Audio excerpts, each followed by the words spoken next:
Hi, I'm Angel Peterson from FleeceFun.com, and we're in the AllFreeSewing studios. And today we're talking fabric.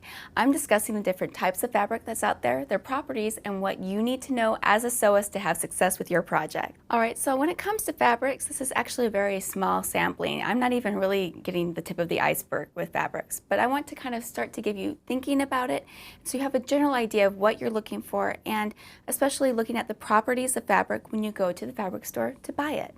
Now, when you look at a pattern on the back, it's going to have suggested fabrics, and it's very important that you follow that. And I'm going to talk to you about that and also about how these work.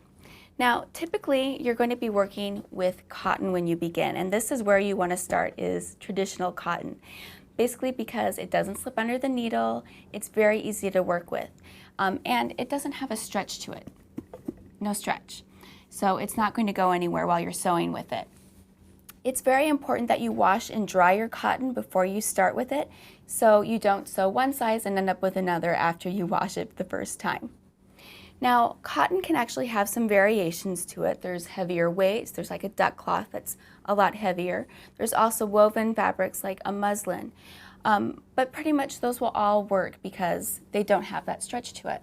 Another version of cotton is something called oilcloth, and all it is it's a cotton back with a plastic exterior, and that's great for like diaper bags and placemats, things you know that you want to be able to wipe off. Now, related to cotton is jersey knit. Now, jersey knit is also natural, it's made out of cotton, but the properties of a jersey knit are extremely different. It's much more stretchy, okay, in one direction. Now, it's important that you understand the stretch of a jersey knit, one, when you're sewing with it, but also patterns that call for a jersey knit aren't going to be necessarily interchangeable for patterns that work with only cotton. This is because the designer understands fabric, and they're going to make sure that the ease that's put into the pattern, and when I mean ease, the flexibility you have when like you're moving in your clothes, is going to be different for a cotton pattern than a jersey pattern, because the designer is going to take into account that stretch. So you need to pay attention to that when you're working with the fabric. And also, wash and dry jersey knit before you work with it, because yeah, it'll shrink. Now, there are also specialty fabrics, and this is one I'm sure you recognize, satin. Satin, you need to be good and careful with, because one, if you can see, I didn't store it properly, so it has all these wrinkles in it that are going to be really hard to get out. When you store your satin, you're going to want to roll it until you use it to avoid wrinkles like this. Also, it can slip under the needle, so you need to, one, make sure you have a fine needle when you work with it, and pin it well. There's also fun fabrics like this one, and this is actually a net fabric, and it also has a little bit of stretch to it, so take that into account when you're working with it. Synthetic fabrics, however, unlike cottons, you don't need to necessarily wash beforehand, unless you're just concerned about chemicals or dyes or that sort of thing. But with synthetic, you can pretty much work with it because it's not going to shrink on you. Another fabric, organza. Isn't it pretty? It's beautiful and light, and it is a nightmare to sew on. If you're a beginning sewist, do not go near this cloth. You will regret your choice. I've been sewing for 20 years, and whenever a thing calls for organza, I'm like, oh, we don't get along. It does slip under the needle, it's very fine, and the stuff frays like crazy. So please take that into account when you begin to sew on it. Another synthetic fabric that I, of course, am kind of partial to is fleece. Fleece is great because it has great properties. It doesn't hold water, it is very warm, and it's also on the less expensive side when it comes to fabric. It's also a knit, so it has some stretch to it, so you need to take that into account. Now, a fabric that a lot of people get confused with fleece is felt. Felt and fleece are not necessarily interchangeable because felt, no give, okay? It's not a knit. So you need to understand this going in, that you can't interchange these. If you have a hat calls for fleece, you can't use felt with it. But felt has great properties too because it also doesn't unravel like fleece. It's very stiff, so it makes it more conducive for crafting projects and things of that nature. And of course, there's also really fun synthetic fabrics like this really cute ruffle fabric that you can get that's more of a specialty fabric. And they're fun to work with. It's just a fun little pop, but lots and lots of stretch to this fabric.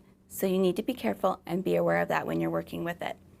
And I don't know if you've noticed, there's a pattern that we're looking at here. There are fabrics that have give and there are fabrics that don't. And that affects your pattern. And as pattern designers, when we go and look at these fabrics, we purposefully choose fabric for how it'll lay and how it will look on the body. So you need to trust us when we suggest certain fabrics for it because there's a reason.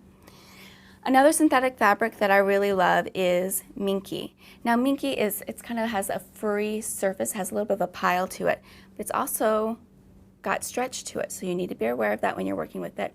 Also, when you cut it, it does shed, so you need to take that into account. So while it doesn't fray, it does shed, and you're going to want to lint roll around when you're working with it. And of course, there's all kinds of great faux furs out there to work with. You can just kind of sit here and pet it all day. Faux furs like this one, especially with such a high pile, you're going to want to make sure that you cut out the pattern from the back because you'll be able to get a much better line. And they require special cleaning and things like that, so you need to be aware of what cleaning is required, if you can dry clean it, or what can be done with it before you sew with it. And that's something you can find on the end of the bolt when you're going through all of your fabrics in the fabric store. That information is on the end of the bolt. All right, and then we have this fun cloth, ollie cloth, and it's just kind of a fun synthetic cloth that's inexpensive that you can do all kinds of craft projects with and sew with. And the great part about this is that it's not a knit, so it's very stiff and easy to work with, and it's great for crafting and quick one-off sewing projects. So there's just a quick overview of the fabrics, but I'm going to tell you, if you're a beginner, you're going to want to stick with cotton. Cotton is your friend. And then branch out and see what amazing fabrics are out there. And like I said, I didn't even get to, this isn't even half of what's available. It's just amazing what's out there. If you have questions when it comes to fabric, ask someone in the fabric store. What do you like? What looks good? What special care does this fabric need? Be aware of all of that before you take anything off the bolt, because once it's cut, it's yours. So you cut it, you buy it in a fabric store. So I hope you enjoyed learning about fabrics. Please be sure to like and subscribe to AllFreeSewing's YouTube channel because we're adding informational videos like this all the time.